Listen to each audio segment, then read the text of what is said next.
Qu'est-ce que vous voulez? Je m'appelle Randall Pearson. Je suis votre fils biologique. Face à ce père toxicomane qu'il a abandonné pendant 36 ans, Randall ne montre aucun mépris. Au contraire, il l'accueille dans sa maison chaleureuse. La petite fille, qui n'a jamais connu son grand-père, le regarde avec une curiosité mêlée d'innocence. Un vice, c'est une mauvaise habitude. C'est, par exemple, se ronger les ongles en pire. Comme la drogue? Voilà, c'est ça. Oui, c'était ça, mon vice. Où tu trouvais de la drogue? Ah, c'est une question intéressante. La cocaïne, D'accord, ça va les filles? Allez, on se prépare pour aller à l'école.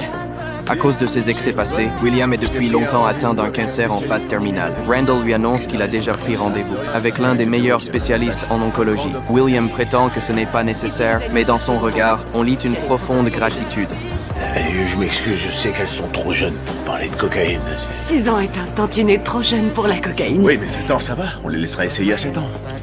Un peu plus tard, il demande quelques dollars à Randall, prétextant vouloir faire un tour dans le quartier. Mais ce n'est que tard dans la soirée qu'il rentre, épuisé, et va directement se coucher. Ce comportement réveille aussitôt les soupçons de la femme de Randall. Elle craint qu'il ne soit retourné se droguer. Au milieu de la nuit, elle décide d'aller lui parler.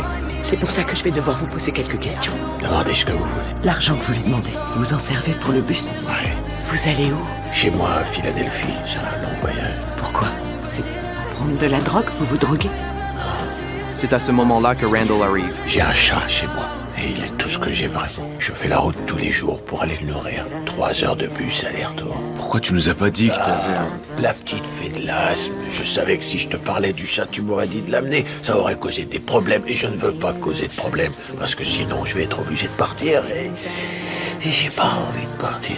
Les médecins lui avaient annoncé qu'il ne lui restait que 3 mois à vivre. Mais depuis qu'il vit ici, William se sent enfin heureux. Et pour la première fois depuis longtemps, il n'a plus envie de partir. Et voilà, c'est moi la méchante. C'est pas drôle. C'est pas drôle. Arrêtez, c'est pas drôle, je vous dis.